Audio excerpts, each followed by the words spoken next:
We all know the Phoenix Suns need help. They need to find answers. Where will they search for those answers? What's off limits? Is anything off limits? How far will the Suns go to make things right throughout the rest of the season? Let's go. You are Locked On Suns, your daily Phoenix Suns podcast. Part of the Locked On Podcast Network, your team every day.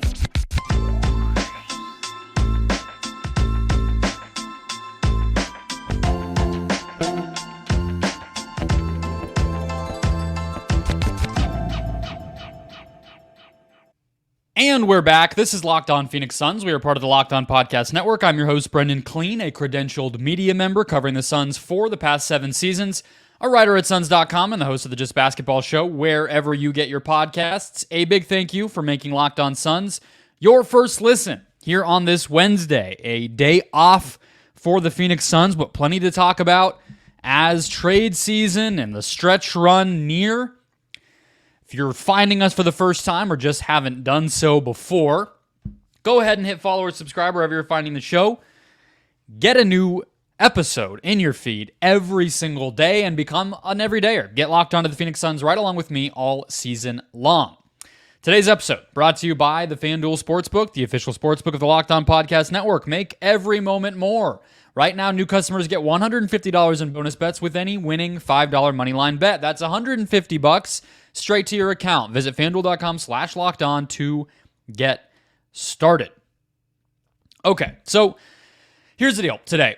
I think it's premature to really go all in on trades because we don't know who's a buyer, who's a seller.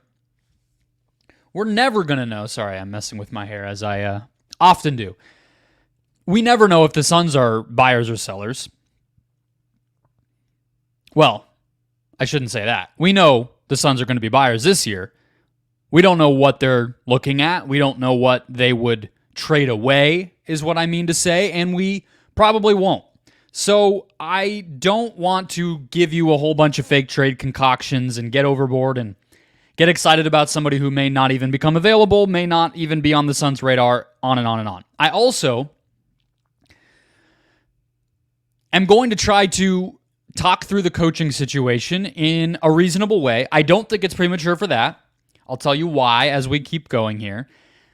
But I also don't want to sit here and overdo it, firing somebody who is a human, Frank Vogel, and be disrespectful or just unrealistic. But it's January 9th. The Big Three have now played 6 games together. They lost an ugly back-to-back on Sunday and Monday. And whether they like it or not, whether any fan of this team likes it or not, the calendar is not going to slow down on their behalf.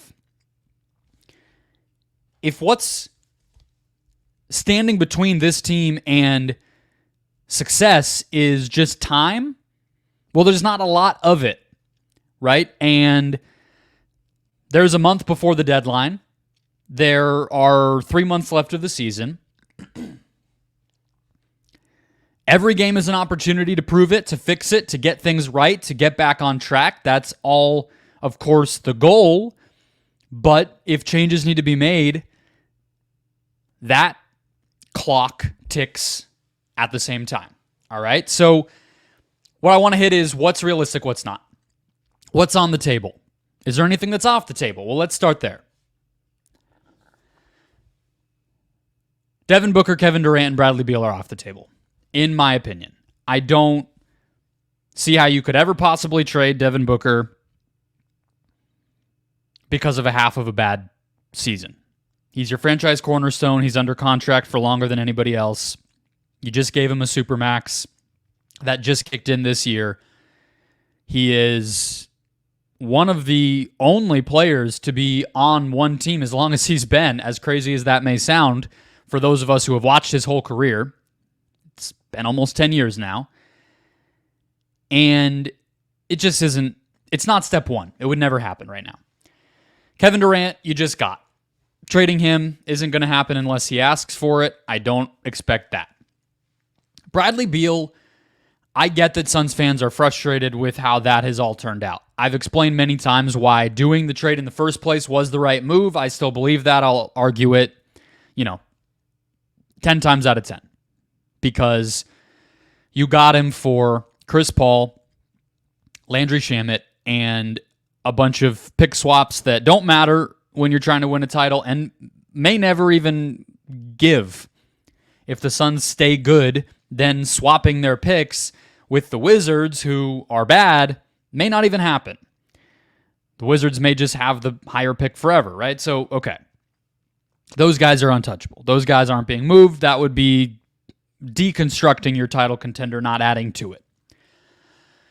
But on the trade front, as we get into slop season, as I like to call it, and the rumors start flying and teams start making calls, and we've already had one major trade this season with OG Anunoby going to the New York Knicks, I do think everybody else outside of Grayson Allen is available. And of course, I'm not saying Grayson Allen is untouchable, but I think it would have to be basically kind of reforming all or a portion of the package that they got for DeAndre Ayton. You're talking about Allen being a valuable piece of a trade that makes you much better.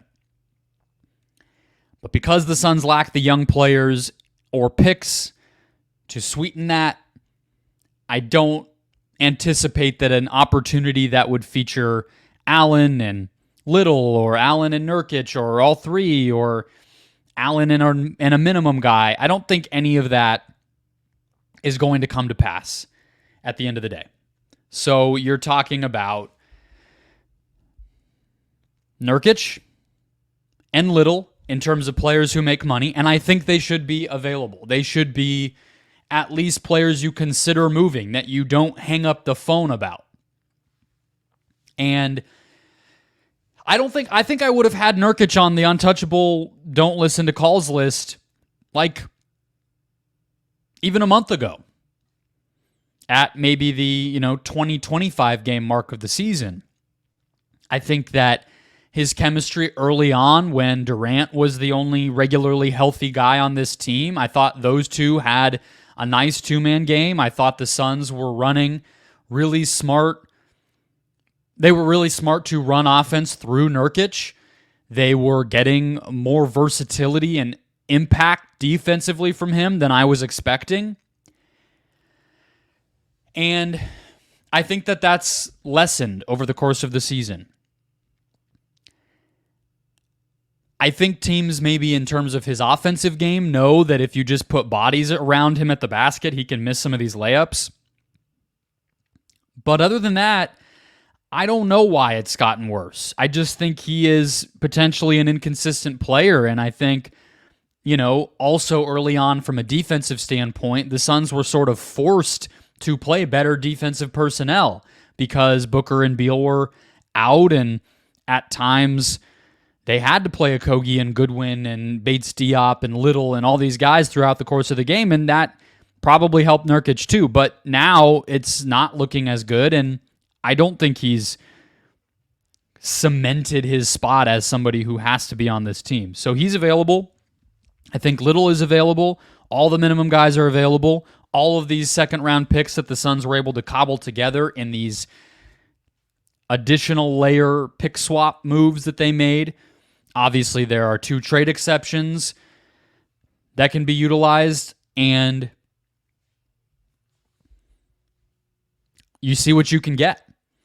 I will do more, again, specific trades as things move forward and as we hear more, but as I've been thinking about it, to me, a realistic, very, might be underwhelming to some Suns fans, but what I think would still be impactful next month or two for the Suns from a player acquisition standpoint would be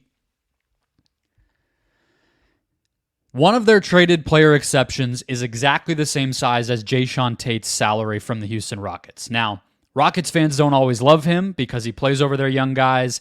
His offensive game is limited, but I think he would be exactly the type of physical, tough, versatile, two-way, kind of 3-and-D, obviously a little more D than offense, but that's fine, player that the Suns really need.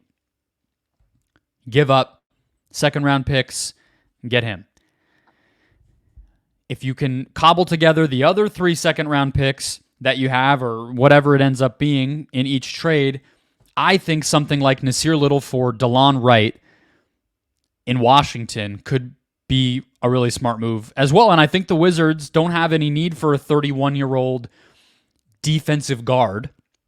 So he's exactly the type of player I think they could trade. He's had injury concerns this season, but if he's healthy and the Suns are willing to give up some stuff, I think Nasir Little and 1 or 2 second-round picks, you're probably losing that trade, quote unquote, but it's worth doing because it makes your team better in the short term, gives you a two-way player at the point of attack defensively, somebody who can make threes and handle the ball, which we know Okogie and Goodwin, they're not two-way guys necessarily at a consistent level.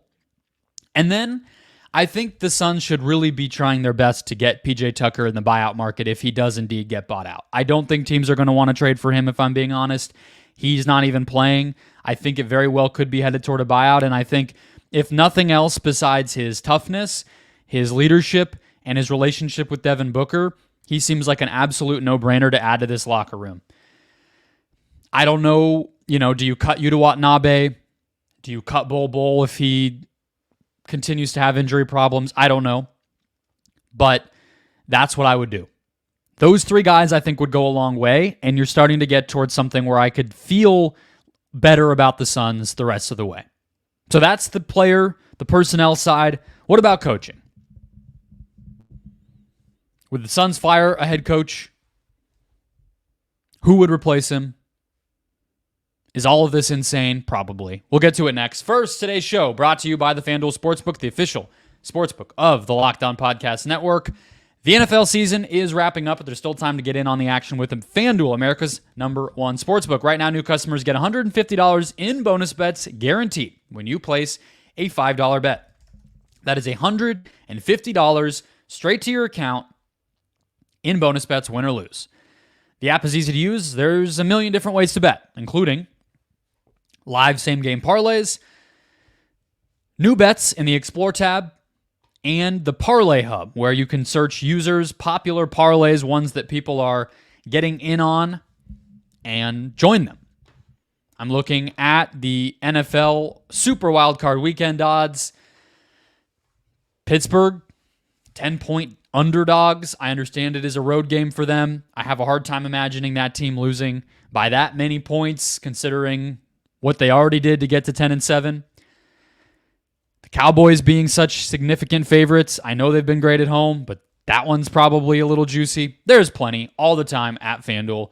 Visit FanDuel.com/LockedOn and make your first bet a layup. FanDuel, official partner of the NFL and NBA. All right, we talked personnel. Told you about Jae'Sean Tate, DeLon Wright, and PJ Tucker. There you go. There's your reasonable, possible, maybe trio of additions that the Suns could make, get a little older, get a little more veteran, and I think that is realistic. I didn't have a Nurkic trade in there, as you can tell, but the Suns should be aggressive.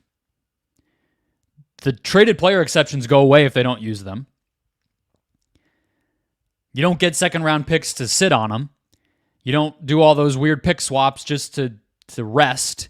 And the roster is not what it needs to be. And unless one of those wing players, young wings, Metu, Bates Diop, or Little, consistently steps up at a two-way, preferably starter caliber level, then forget about it.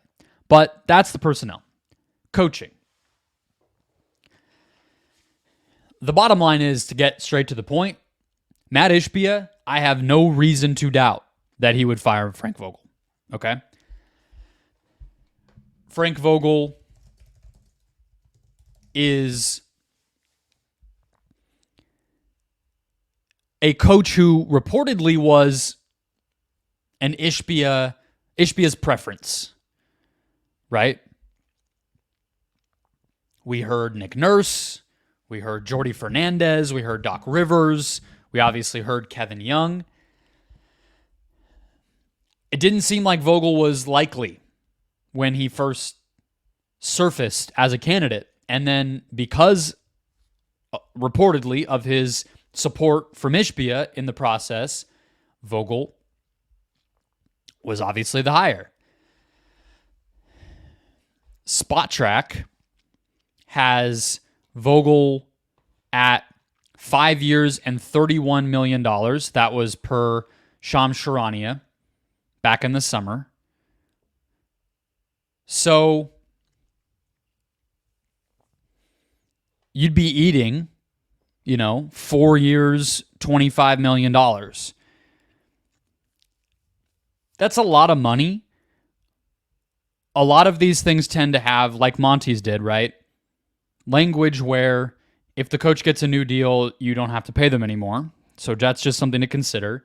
And also, as crappy as it may be to say, and it just is the facts of the situation here,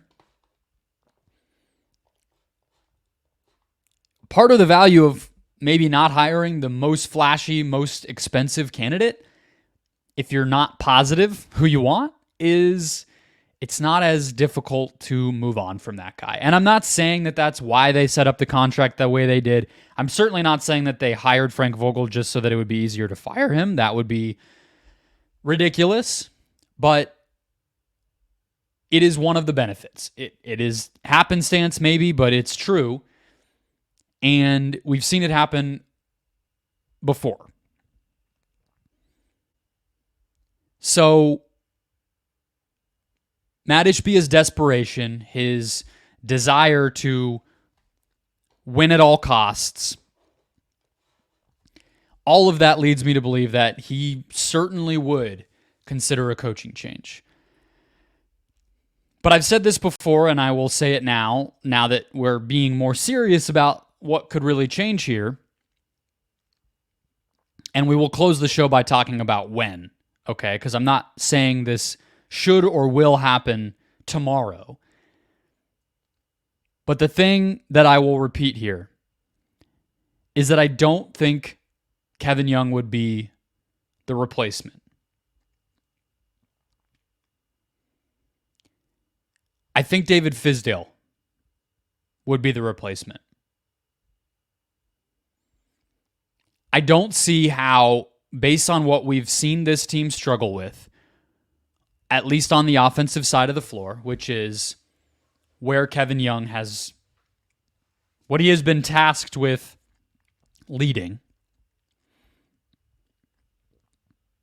We have seen them lack structure. We have seen them kind of be unprepared, I would say, or just go away from what had been working or not look like as purposeful as they need to be, right? Because, okay, there was this video, this clip going viral on X on Monday night after the Suns lost to the Clippers and into the morning of a really bad isolation possession where Beal chucked up a bad shot or turned it over. I can't even remember.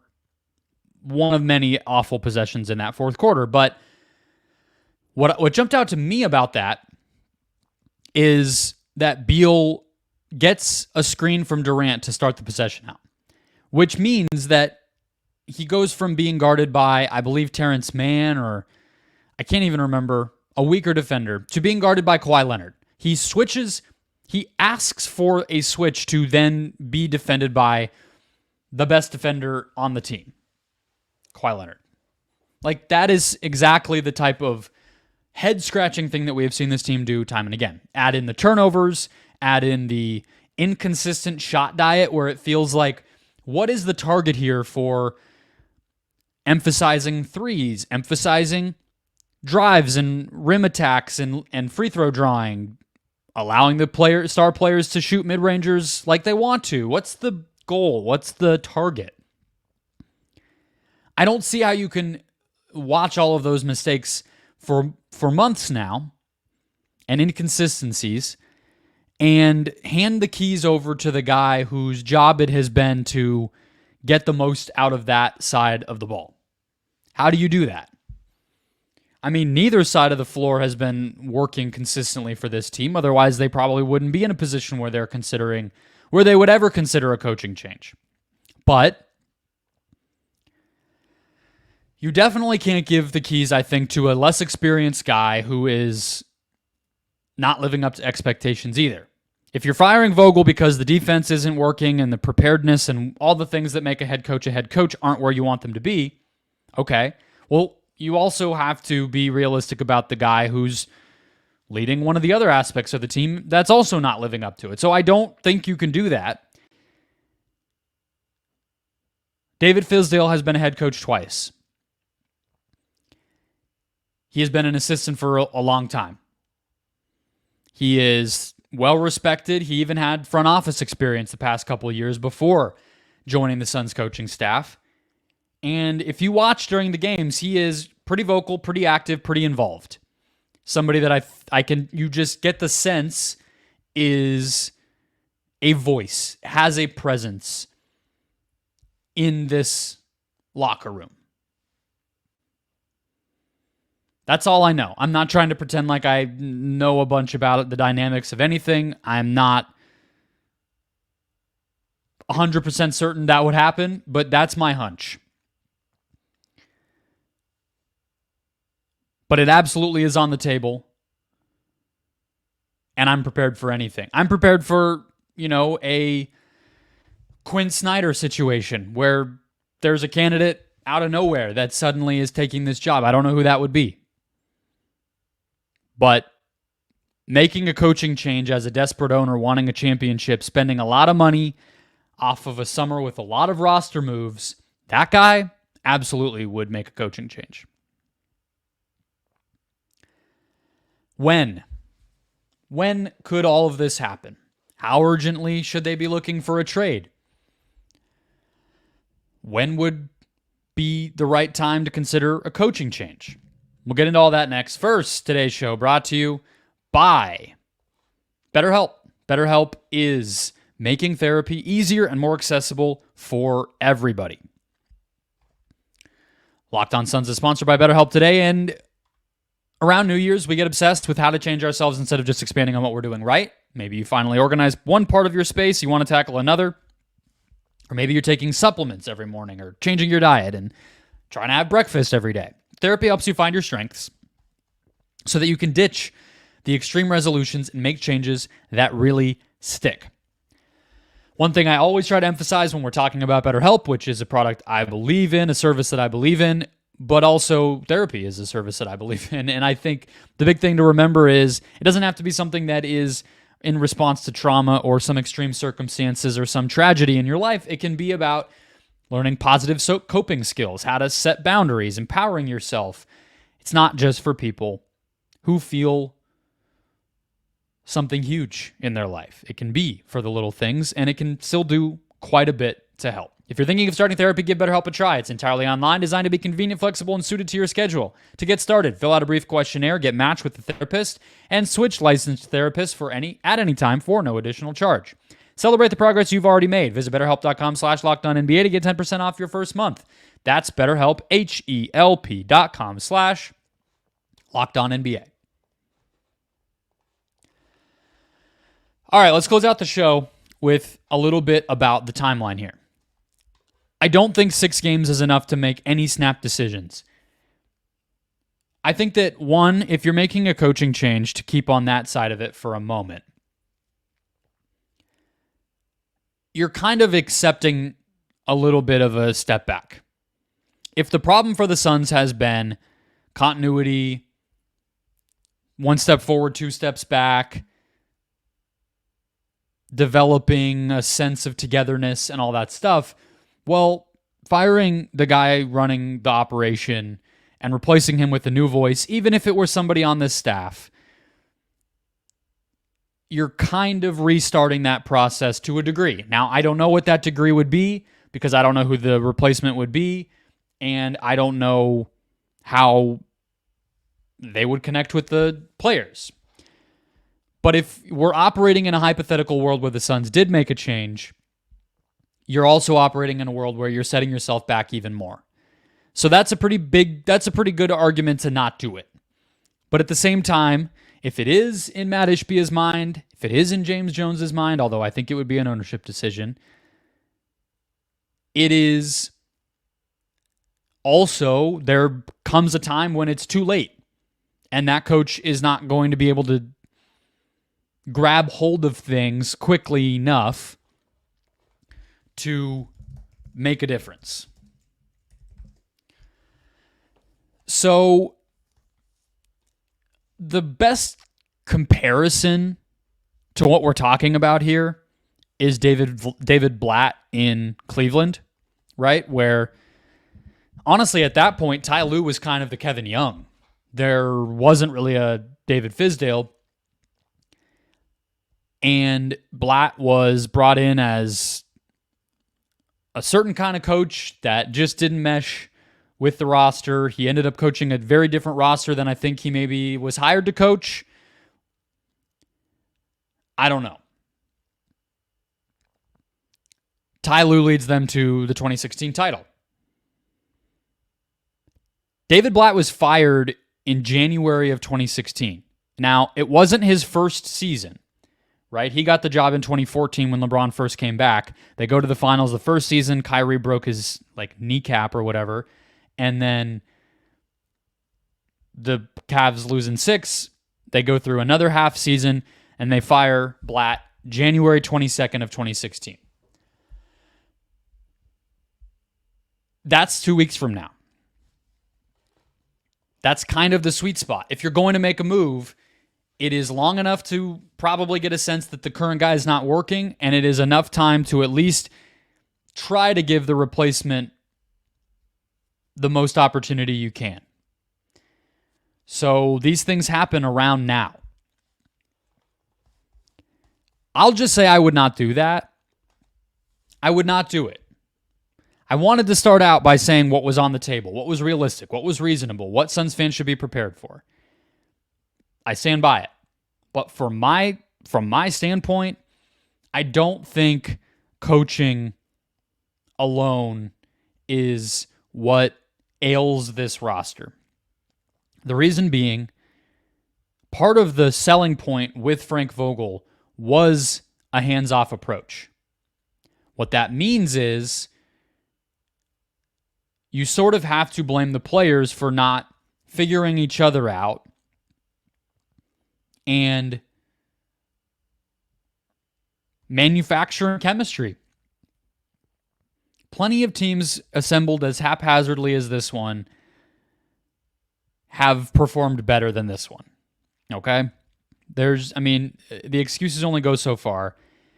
And so the alternative, if you're moving on from a coach who's hands off and allows the players to try to figure it out within reason, is a more hands-on coach. But I don't really think I think hands-off is better. And if hands-off is the right approach with this particular roster, then are you going to find a guy with a similar temperament to Frank Vogel who's a better coach than Frank Vogel right now? I just don't see it. The defensive personnel, I'm not sure anybody could turn it into a competitive unit. So you see what the big three playing together more can do for you. And I think you look to personnel, which brings us to the timing of that. Trades. I think, we're at the point where I don't think it's reasonable to rely on any of the young wings. Now, one of the things is Nasir Little has this recurring knee injury, and Vogel compared it to tendinopathy, I believe. That's recurring. That doesn't go away with any sort of magic formula. It's the type of thing that players tend to have to manage over time or rest for a while and it goes away. But that impacts a lot for this team right now. I think more than maybe it's getting noticed, because it's preventing Little from playing at a time when the big three is now on the court, when he could be getting valuable reps with them and maybe solidifying himself as the fifth starter or at least a valuable rotation piece for this team. And instead, he's sidelined. He also, of course, is not really somebody that any team is going to trade for if you're not even positive he can play the rest of this season. Now, maybe a bad team like the Wizards in the DeLon Wright thing I threw out doesn't care about that, but I would even expect that they want to get, any missed time is decreased value of what that player is going to be able to contribute for you and how much time you're going to have to work with him and all that stuff. So it complicates things. But if the Suns get an offer that they think makes them better for any of the guys that I said should be available, or if they can find an available player on a different team that fits into their traded player exceptions, you pull the trigger now. This team needs help now.